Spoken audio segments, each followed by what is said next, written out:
Hello and welcome back to Over My Dead Pod. I'm Kylie Colwell, This is Kate Carter. and it's just the two of us. It's just us, ladies and gents. And for the audio listeners, we are recording on St. Patrick's Day, so of course we're wearing green, and we look very cute Woo-hoo. in green. I didn't want to get pinched. Kylie, green's our color, to be honest. We look good in green. We do. Dark hair. We're not Irish, but we are today. Yep. Drink up. Not to be Debbie Downer, but I have a really sad story for today. Is it related to St. Patty's Day? It is not. That would have been, I'm just saying, that would have been good. Today's story is the Irish potato famine. I'm sorry. What? I'm just kidding. Oh, I totally woke up this morning and did not know it was St. Patrick's Day. I now I don't leave the house and I have a child. So I just feel like she's not in school yet. So like I had no idea that it was today. And I went to the gym this morning and I walk in, every single person's wearing green, like the St. Patty's green, like the bright color. And thank God I had on like these blue aqua green shorts that I'm wearing right now. And I didn't like nobody said anything to me. And I was like, oh, thank God. Like I got Close enough. lucky wearing those. Yeah. I have not left the house today, and I don't plan to, but I'm still supporting. Yeah. And it's Guinness. You have a Guinness shirt on. So it's like meant to be. And to be, might have a couple later. We'll see. Yeah. Oh, I would love one. Okay. Go ahead. Go ahead. What you got for us today? Okay. So this one I heard a few years ago completely destroyed me. It is something like straight out of a Law and Order SVU episode. It's going to be good then. It's good, but it's fucked up. All And right. unfortunately, it is real. So I'm going to tell you all about the story of Kacie Woody, a 13-year-old girl whose story went on to become the first well-documented case of a victim being groomed, abducted, and murdered from the internet. Oh, I love a good child case, Kylie. Love them. Trigger warning, Yeah. all of them, Trigger warning for all of our episodes, but especially anything that has to do with kids. especially. Yeah. All right, so we'll get started. Kacie Renee Woody was born on October 17th, 1989 in Little Rock, Arkansas. This whole story is in Arkansas. It's a shame Holly's not here. This case was probably on her list. She's an Arkansas girl. Yeah. So Kacie was raised in a very rural area in Holland, Arkansas, which is about 45 minutes north of Little Rock. The town is super tiny. In the latest census, there were only 500 people. Oh, it's Teeny one of those tiny. towns. Okay. Yep. Which is like, I feel like a lot of Arkansas. It's true, and it's like everyone in that town like related or something. Yeah. Yeah. Imagine 500 people in your community. You know every single person And you know everyone's and business. you know their business. Yep. And they know yours. Unfortunately.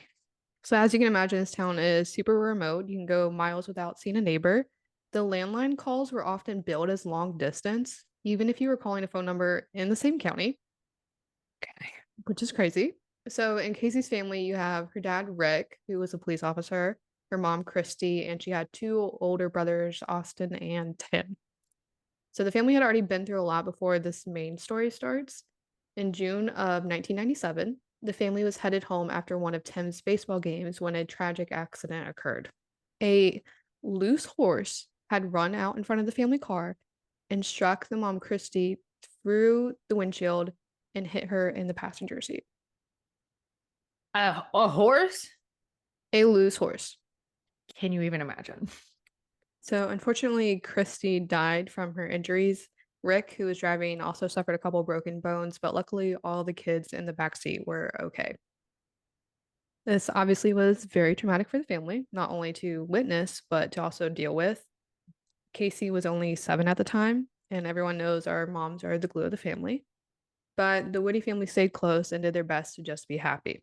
So at the time of this story, Kacie was living with her dad, Rick, older brother Tim, and Tim's college friend Eric in a rural home. Her aunt, which was her mom's sister, Teresa, also lived like right next door. So the family was still very, very close in every sense. Kacie was a seventh grader at Greenbrier Middle School, and she was in the school band, choir, and was also in the gifted and talented programs. When she wasn't practicing her saxophone, Kacie loved to write poetry, sing, and dance. And she did all this pretty independently. Like her dad, Rick, wasn't bugging her to do her homework or practice her music. He worked a lot of overnight shifts and a lot of swing shifts, and he was out of the house a lot. Her brother and his friend, they're in college, they're also working. So she was kind of left home alone a lot. but she still would, like, get home from school, do her homework, cook herself dinner, do her own laundry. She's like a little independent adult. Independent queen. Yep. But Casey was also a typical preteen. She loved to hang out with her best friends, Sam and Jessica, gossiping about middle school drama and crushing on boys. It's also now, at this point, 2001. So, what was little preteen's favorite pastime? Instant messaging on online chat rooms, the new hot big thing. So Casey's dad, Rick, allowed her to use the instant messengers online to keep in touch with her friends because, like I said earlier, the phone calls were being billed as like long distance and online messaging was free. So it made a lot more sense. Yes. So it is important to note at the time, like this is all new. People and parents, I don't know if you could ever like really imagine at this time that there'd be creeps online. And like I said, Rick was working long hours, so he wasn't really monitoring Casey's internet usage. Like, he knew she was talking to people online, but he didn't really know the extent and the conversations, so Yeah. just wanna put that out there. We're not blaming anybody. It was a different time. No one really understood. Anyway, so Casey signed up for an account on Yahoo Messenger, choosing the username Model Behavior 63. The name came Love from that. her favorite movie, Model Behavior, and her brother's football number. Casey stuck to chat rooms that were designed for other teenagers and regularly chatted in a group for Christian teens. It Hmm. was in this chat room that on New Year's Eve 2001, Casey befriended a guy with the username Jazzman_DF. Jazzman said his name was Dave Fagan, a 17-year-old who was living in San Diego, California. After chatting a bit, Dave sent a photo of himself, and he was every preteen girl's dream man: tall, long blonde hair, blue eyed, tanned surfer boy from California. Sounds about right. Casey also bonded with Dave over similar circumstances. She opened up about her mom's death, and wouldn't you know it, Dave's aunt had been in a bad car accident and had been in a coma ever since. What? Even more of a coincidence, his aunt was in a hospital in Arkansas. What? So the conversations kept going on for a couple months with Casey talking to Dave on the family computer almost every night after school. Casey was telling her best friends Sam and Jessica about Dave, and she wanted them all to be friends with him too. So they added him on Yahoo as well. The online conversations eventually led to phone calls, and Dave would also call her friends Sam and Jessica. Like he was just part of the friend group now. Eventually, her friend Sam did start seeing some red flags. She noticed he didn't really talk like a teenager. He used terms like groovy and far out. Oh, So Sam did confront Casey about this, and she was like, "Hey, like, you might want to be careful. Like, hey, he could be a pedophile." And Casey was like, "No, I think he's just from California." Obviously, a surfer dude in California is going to talk different than a kid in Arkansas. She kind of dismissed this, and this online friendship went on for months. And eventually, Casey started opening up to her family about her internet friends. They didn't think much of it until the summer of 2002 when Casey mentioned to her dad that Dave was turning 18 soon. Her dad, Rick, was like, "Okay, now that's weird. I didn't realize he was that much older than you. I think you should stop talking to him." And of course, Casey did not listen, and she continued her friendship with Dave. One night in the fall of 2002, Casey was on the phone with Dave while Jessica was over spending the night. The two girls were just hanging out alone. The house was empty, like most nights. During this phone call with Dave, the girls started to hear some weird noises, like someone walking around outside the house, like they could hear like sticks breaking and feet shuffling in the leaves. The girls locked themselves in Casey's room and pushed her dresser in front of the door, barricading themselves in. While doing this, the girls heard the floorboard in the kitchen squeak. Mind you, they're still on the phone with Dave during this, so Casey's telling him she's scared. She thinks someone broke into their house. Dave reassured her that no one was there. There's nothing to worry about. They're out in the middle of nowhere in Arkansas. Nothing like that ever happens there. And shortly after this, the noises stopped and the phone call ended. So that was odd, but things kept carrying on. At some point in the same fall, Casey actually started talking to another boy she met in a chat room, a boy named Scott from Alpharetta, Georgia. He was 14, he played football and wrestled. Now, Casey found herself in a little love triangle, and she had to choose between Dave or Scott. She did eventually choose to start dating Scott. She did one of those like love compatibility tests. of course. Didn't we all at some point? Every crush I ever had in middle school. Absolutely. So she broke the news to Dave, and he was like, "Okay, fine. Like, you choose Scott." He still wanted to be friends. Casey was like, "Okay, we're still friends." And then Dave also became friends with Scott. So Oh. Dave is wrapped up with like every single person Casey knows. Mhm. Okay. So this brings us to December 3rd, 2002, which was a Tuesday. At school, Sam noticed that Casey had a photo of Scott hanging in her locker. It wasn't his little profile picture, and Sam asked where she got it from. Casey was like, "Oh, Scott mailed it to me." Sam, as we know, very ahead of internet safety for her age and her time. She was like, "Why are you giving out your address to people on the internet? He could be a pedophile. He could be a rapist. You don't know him." And Casey was like, "It's fine. It's fine." And then the girls ended up getting into an argument. Typical preteen girl miscommunication. Apparently, Sam said the photo of Scott was hot, but Casey thought she said fat. It turned into like this big drama, like the whole school was picking sides. Oh. You know how it goes. Yeah.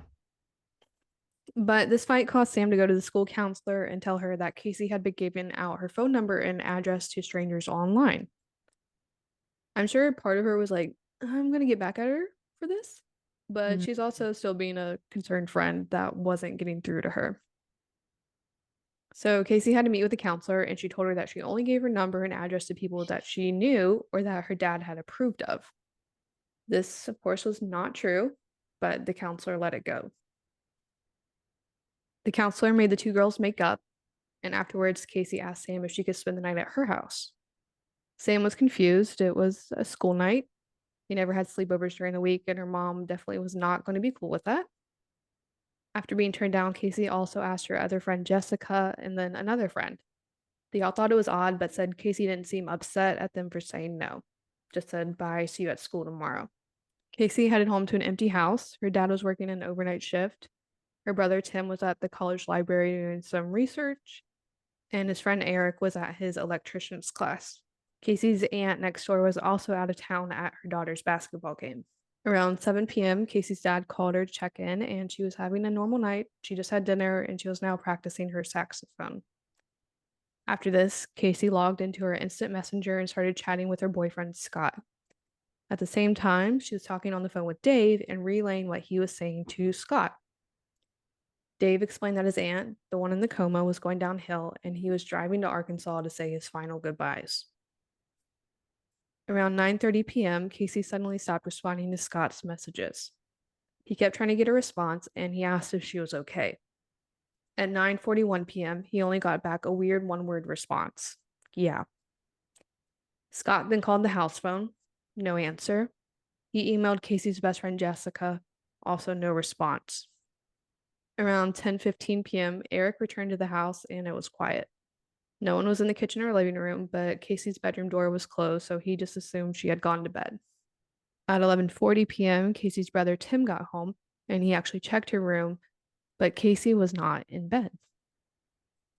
Tim immediately called their dad Rick, who raced home in his police cruiser. As soon as Rick stepped foot into his daughter's room, he knew something was wrong. Her reading glasses, which she used when she used the computer, were sitting there but missing a lens. The computer was left unlocked, with the chat window with Scott still open. The family's Yorkshire Terrier was also limping. Rick knew in his heart that something had happened. Casey had never snuck out, never went anywhere she wasn't supposed to. Like I said, super responsible. He did still call all of her friends and everyone around just to confirm, but after everyone said she wasn't at their house, Rick called for backup. Like every missing teenager, police assumed Casey had run off.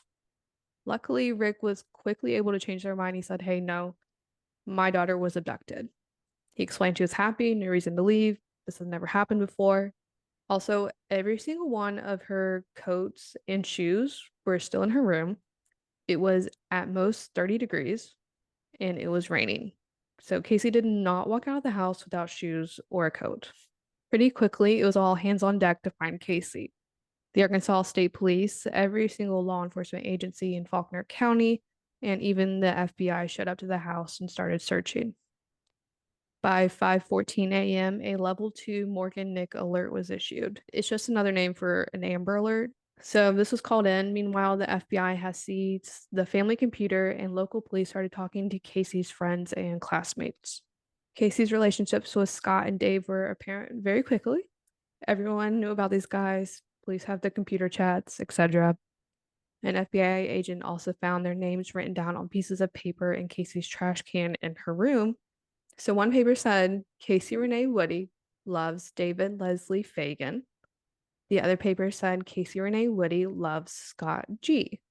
from when she did her little love compatibility test. So now police had two names to track down and two guys to talk to. Scott was tracked down pretty easily. Turns out Scott was exactly who he said he was, a 14-year-old boy in Alpharetta, Georgia. Who would have thought? Really? Wow. Yeah, I wouldn't have thought that.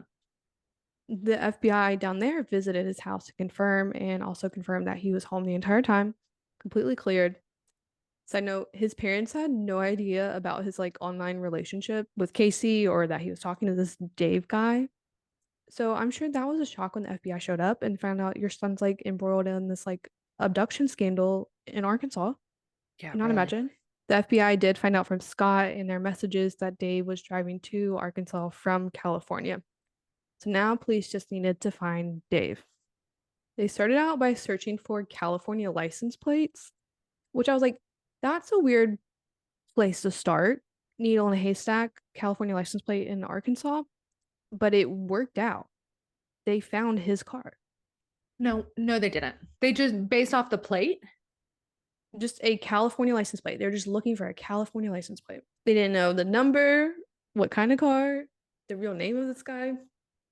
That shows you that there weren't many Californians in Arkansas. Nope. So, parked outside of a Motel 6, 20 minutes away in Conway, Arkansas, was a 1993 Buick Regal with a California license plate. Conway, fun fact, Cameron went to school there for a little bit while we were in Arkansas, but it is a dry town. And we know how I feel about that. Yep, I didn't know those still existed until I lived in Arkansas. Yeah, it's like half the towns in Arkansas are. Yep. So, they find this car, and it's registered to a man named David Fuller. So, very similar to the name police had, Dave Fagan. So, who was David Fuller, aka Dave Fagan? You might have guessed it, but he was not an 18-year-old surfer boy. He was a 47-year-old registered sex offender. David was born and raised in Utah in a pretty strict and devout Mormon home. He left Salt Lake City for a bit during his first marriage, but returned once that ended. Back in the city, David met and married a woman named Sally while he was playing guitar at a local bar. He went on to join the Navy, and the family bounced around a bit. While he was stationed in Mississippi, him and Sally had a son, and later, when he was stationed in Maryland, they welcomed a daughter. And so at the time of this story, his kids were 11 and 7. So really not that far off from Oh, Kacie. that's so. I mean, all of it's disgusting, but especially when they have kids that are like close in age. So after leaving the Navy, the family settled in La Mesa, California, which is a little east of San Diego. This is when David became a problem. He developed really bad anger problems and mood swings. His wife, Sally, ended up filling out divorce paperwork and they separated. Around the same time, CPS actually investigated David because they had gotten reports that he had been showering with his daughter. Oh, reports. How do you get reports of that? Like, obviously, the daughter told someone, you know, Yeah, I don't know if it was like an it's anonymous tip or something, oh my God. but they eventually concluded that the reports were false. But who knows with this guy, and also who knows with CPS? Also, how do you know like reports are false? Like, what are they going to ask him if he did it? And he's going to say no. So after this, he ended up moving into his own apartment, but things got worse. He was arrested and charged with spousal abuse after showing up at Sally's house, breaking down the door, and beating her up. Oh, He was also arrested for indecent exposure after he exposed his you know what to two little girls. okay. So he's a straight up pedophile For and a sure. dick of a human. Terrible man. Yeah, great, wonderful. And then keeps going. Pretty soon after this, David was fired from his job as a used car salesman, which is already bad. Used car Yeah, salesman. yeah, yeah. Because he was watching pornography at his work desk, like on the work computer. And some reports say that it was child pornography. Yeah. Yeah. It ain't looking good, dude. It ain't looking good. So this is David, and total creep. And for the audio listeners, he looks like a total creep. He's got the bald head, but with like the hair on the sides, the mustache, the whole thing. So back to the investigation, the police are like, okay, they find all this information out. They're like, this is definitely our guy. They talked to the staff at the Motel 6 who explained how odd he had been. David checked in on December 2nd and requested no maid service. He also complained to the staff that he wasn't able to connect to the internet in his room. Law enforcement searched his room at the motel and found a suitcase still packed, a laptop, camo clothing, and rubber gloves. The bed was still made and it didn't look like anyone had slept in it. And knowing David wasn't at the hotel and his car was there, police started to check with local car rental businesses to see if he may be in another vehicle, trying to further evade police. Turns out he did. The workers at the Enterprise in Conway also reported him coming in and acting weird. Apparently, while filling out the paperwork to rent a silver Dodge minivan, he repeatedly went out to smoke, making the whole ordeal take forever. Police were able to subpoena the car rental paperwork, and what you know, the phone number listed for David was the same phone number that matched calls to the Woody house. From this paperwork, police were also able to get David's credit card number, and records showed he had rented a storage unit down the street, so police headed there as soon as they found out. Kacie hasn't even been missing 24 hours. Police are on it. It's what we like to hear. Doesn't happen Like, often. no, but like this is legit like a Law and Order SVU episode. Like they got his name, they got his phone number, they got his credit card Right away. right away. We never hear that. So by now it's December 4th around 6 p.m. Conway Police Sergeant Jim Barrett arrived to storage unit 313 with two FBI agents in tow. The storage unit door was pulled down but not locked, and the officers could hear a car engine running inside. Sergeant Barrett began to lift the door when all of a sudden a single gunshot rang out. The officers ran for cover and began to shout demands to those inside to come out with their hands up and surrender. But no one answered and no one exited the unit. Not knowing if they were under fire, the officers waited for SWAT to show up and enter. Around 8:30, SWAT stormed inside and found David Fuller behind the van, deceased from a single gunshot wound to the head. Of course. So the van had been backed in. So if you open the door to the unit, you see the front of the van. He was behind it.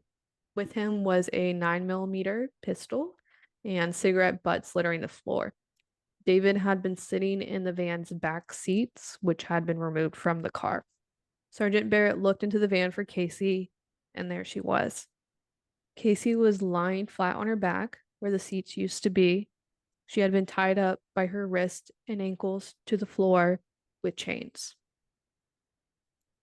Kacie had also been shot in the head and appeared to have been deceased for at least a few hours. Beside her head was a half-empty bottle of chloroform and a purple rag. Take a little small break right there. Oh my God. I didn't think she was going to be right there. I thought it was still going to be a little bit of a manhunt. It happened quick. It happened real quick. So, a medical examiner confirmed that Kacie had been raped. The examiner also said that it was likely Kacie was unconscious from the chloroform from the time of her abduction up to her murder. So, if it brings some peace, Kacie probably wasn't aware of a single thing that happened to her that day. So, the news of Kacie's death sent shockwaves through her small town, from friends to strangers following along in the news. It all happened very, very quickly. Kacie's best friends, Sam and Jessica, found out from the news when police held a press conference late that night. The two girls went out to the porch to get some air and space when it began to snow. A few days prior, Kacie had told her friends she was hoping it would snow, and they took this as a sign that Kacie was with her mom again. Oh, that's real sad. It's a sad one. That's real sad. While everyone is just starting the process of grieving, law enforcement were now tasked with figuring out what exactly happened. From the storage unit records, it showed that David had punched his access code at 10:15 p.m. on December 3rd, meaning he drove straight to the unit from the Woody house. The van had been parked there the entire time, and David had only left once on foot the next morning to go buy cigarettes and water at a nearby gas station. The radio in the van was turned on to the local news, leading police to believe he was listening in to the updates on the case and he knew that police knew his name and they knew about the van. The FBI also went and searched his apartment in California, and when you know it, near his computer was a framed collage of Kacie. Oh my God, that's fucking weird. On the desk were papers. He had a list of every single one of her friends, their phone numbers, and their addresses. Dude, what a fucking creeper. On the computer, David also, of course, had a bunch of photos of Kacie and her friends saved. He also had saved a poem Kacie shared with him, one she had written about her mom and the car accident. So, throughout the investigating done by the FBI, they determined that David had actually visited Arkansas twice before he abducted Kacie. On October 11th, he flew into Little Rock, rented a car, and checked into that same Motel 6 in Conway. That same weekend he was there, Kacie was being crowned as the seventh grade queen at the local fall festival. Back in California, David bought a gun on November 2nd. 2 days later, he flew back to Little Rock, rented a car, and checked into that same motel again. On the 6th, he visited a storage unit and inquired into renting one large enough for vehicles, telling the manager he was in the business of buying used cars. Around this time was the same time that Kacie and Jessica heard those strange noises in her house and thought someone had snuck in. The FBI believes this is plausible and that each time David went to Arkansas, he was planning on abducting Kacie, but his plans were thwarted. After the second trip, David returned home to California and bought a few supplies from Home Depot: duct tape, chains, and zip ties. He also bought chloroform from a chemical supply company. Why can't people go buy chloroform? Tell me a reason. What are you doing with that other than Chloroform can be used to dissolve various substance like fats, oils, greases, rubber, waxes, and resin. Wish I, well, no, I'm never going to buy chloroform, but when I had my little candle business, that would have been good to like get wax out of shit. Just pour a little chloroform on it. I would have like accidentally tried to do it on myself just to see what the effect was. You don't think that if you had that, you would be like, let me test it out. just like a little whiff? Just a little, just to see, just a little whiff. And if you knock out, you're in your own, you're in your own house. We don't condone this, you guys. I'm sorry. We're not cutting that out, but that is a joke. Don't do that. So, anyways, after this, David packed his car and drove to Arkansas this time. From what I can gather, it didn't look like he broke into the house. I know the door was regularly left unlocked, rural area, people coming in and out, totally normal for them to have the door unlocked. He also, like, he was on the phone with Kacie at the time, so I don't know if he, like, lured her outside for a second. We don't know, and I guess we will never know. The FBI was also able to determine that David attempted to groom three other girls across the country around the same time, with all the girls being about the same age as Kacie. There was a girl in Michigan that David had bought a plane ticket to California for. Luckily, the girl refused. There was a girl in Pennsylvania he talked to online using the same persona. Another girl in Texas had gotten flowers mailed to her from David. And when the FBI went and talked to her, she confirmed that she had never given him her address. A full on creep. I mean, in multiple ways, but like this dude is crazy. He, no words. So the FBI did enter David's DNA into the national database, thinking he's a serial predator, which, shocker. Wow. And they think he might have been involved in other cases, but as of today, his DNA has not returned as a match for any unsolved crimes. On December 9th, 2002, 13-year-old Kacie Woody was buried beside her mother in Rosebud, Arkansas. The family and friends of Kacie started the Kacie Woody Foundation, a nonprofit that teaches parents and children about internet safety.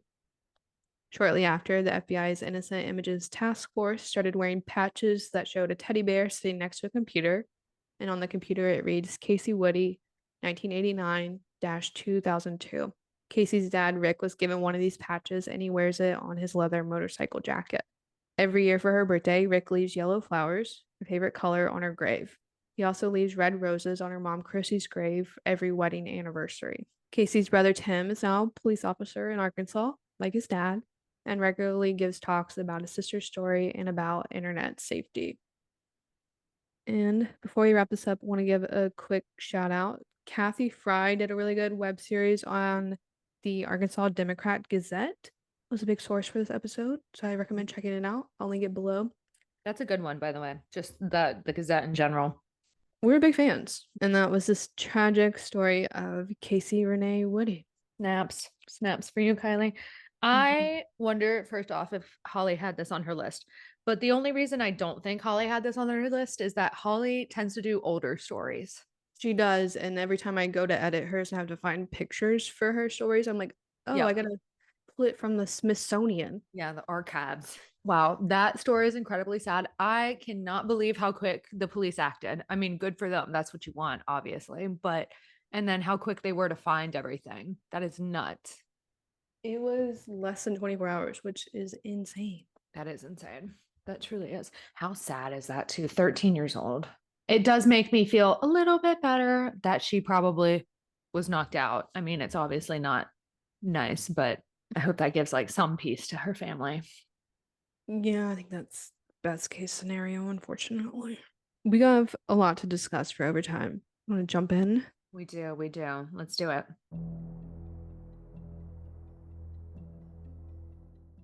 Kylie, if you've heard, which I assume you have, the Idaho case is currently on trial. The transcript was just released this weekend from the 911 call.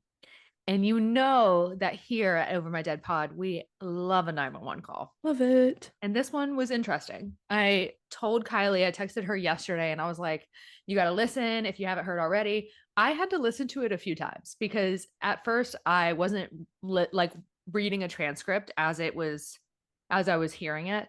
And Mhm. I a few times was like, I don't know what's going on. I don't know who's talking right now because it switches in between people.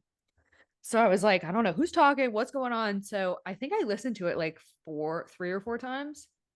Yeah, after I listened to it, I had to go read the transcript, and then, like you, I had to go to Reddit Read it. for some more context because I was very confused by the 911 Yep. call. Yeah, because it's not okay. When you think of a 911 call, you're like screaming, someone's dead. Okay, also this case, the kids were murdered. Like they were stabbed. So it is very evident of a crime scene in multiple rooms. And when you hear this 911 call, which we'll attach to this episode. Yeah. Yeah, cool. So when you hear this 911 call, it's not that. It's not a normal 911 call. It's everybody's calm, but kind of like confused. They aren't at the scene, or they weren't at first. And they just kept saying that, like, one of their roommates was unconscious. She was probably like drunk from the night before. She's unconscious. And now she's not breathing. And, now there was a man in the house. It's a very weird 911 because it's just, I get like in my head, they hadn't seen the crime scene. Yeah, that's what I was confused about because my first instinct was, okay, 4 people were stabbed, and you're like, "Oh, Right. I think they're just or one of them is just drunk and not waking up." I'm like, "Do you not seeing the blood? Like, are you not seeing the scene?" Yeah. But from what I read, Reddit helped a lot. the girls on the call had not seen No. the body. It was the boyfriend, Yeah. Hunter, Yeah. who went in and then told them all to get out of the room once he saw what actually happened. Yeah. So from what I pieced together, because that we probably read the same Reddit articles and stuff like that. Mhm. There was a few users who like, look, people, if you read through Reddit, sometimes you can go into a black hole. Okay. And in this case, it was a good one. It was very informative. Mhm. Internet sleuths are fantastic. But in this one, it's the 911 calls two girls, two roommates, and then one of the boyfriends. And they keep bouncing back and forth on the phone. And you're like, what is happening? And the girls basically in the middle of the night and in the morning had texted each other because you saw the text, right, Kylie? Yeah. Yeah. They had been texting each other and they're like, what's going on? Blah, blah, blah. One of our roommates isn't responding. Like, why is no one responding? Is everybody okay? So, like, they knew something was going on. And they Mhm. even mentioned a guy in a ski mask. So, like, obviously, there was something was happening in the house. They didn't know to what extent. And then one roommate's on the main floor, one's in the basement. And the one in the basement's like, come downstairs. So the two roommates got together in the basement and I guess went back to bed, fell asleep. Like I Ye assume because they didn't call until the next morning, right? yeah, and I saw a lot of things because I was quick to judge. I was like, "How are you not freaking out? How are you not calling 911, like, that night? Like, why are you still calm the next morning?" but I think their brain just like blocked it out. You're like, oh, I'm overreacting. Like this cannot be happening in my house. Right. And so if you're texting one of your roommates who's upstairs in her bedroom and she's not responding and you're a college student, you're like, okay, she's either knocked out sleeping or maybe she's drunk, and that's not why, that's why she's not responding. There was a few reasons. The ski mask personally would have thrown me for a loop, but like I could also see how maybe that was just some dude that was brought home kind of, like it could have been any kind of situation, but we're quick to Mhm. judge from the outside. But so like the two roommates ended up texting each other, freaking out, ended up in the basement, called cops the next day, and they said that one of our roommates who's passed out, we think she was drunk last night. She's not waking up. Oh, and some man was in the house last night. So basically, they were telling the person on the 911 call that the roommate was passed out, but they hadn't seen the roommate yet. And so then that's when the boyfriend goes in the room and is like, yeah, don't come in. She's unconscious and not breathing. And then the cops show up and the 911 call ends. But Mhm. to this day at Over My Dead Pod, we just want to know how they didn't hear the multiple people getting stabbed. And the only thing I can think in my head, Kylie, and I don't know if you'll agree with this, is Mhm. whoever killed them had to have like put a pillow over their heads or something like that, like to muffle out any type of noise Yeah, and we don't know where they're stabbed. I mean, or a quick, quick throat slash yeah, to was to not make any noise come out. is what I'm thinking, but Yeah. that takes a lot of skill to do that to four people very quickly. To enter the rooms because they were all in individual rooms too. So, like, yeah, let's say they were all sleeping. You enter their room. If I'm in my own home and somebody opens my door, dear God, am I waking? Like they would not be able to jump me in my bed. I would put up a fight, and none, from what we know, none of these people put up a fight. It's very weird circumstances. And then also, I mean, they were drinking. We don't know how drunk they were. I mean, Yeah, if I go to bed drunk, I'm not getting up. yeah. You don't. You're a brick wall. I'm a brick wall. You're a brick wall. You don't listen to your alarms. I'm always on zone. I'm ready to fight anybody. I'm probably gonna lose, but I'm gonna fight my ass off. Kate is always on fight or flight. Yeah, always. And it's always gonna be fight, unfortunately, which is not the good I don't know why my head tells me that, but it's not flight and it needs to switch to flight. We don't run that over my dead body. No, no. We should, but we don't. Anyways, yeah. So you guys listen to the 911 call. It's very interesting. We'll keep you guys updated with that case in general. It's a it's a doozy, man, and very interesting to us. So It is weird that all of this is getting released before the trial even right. starts. We wanted to go to the court case, remember? And then we found out it was going to be closed and we got really pissed. I'm still pissed. Yeah, that would have been good. Someday we'll make it to one of them. With that, thanks for tuning in to another quick little episode of Over My Dead Pod and happy belated St. Patrick's Day. Yep, yep. And don't forget, like, subscribe, leave us 5 stars, 5 stars only, comment if you're on YouTube, and we'll see you next week with another case. Bye. Bye.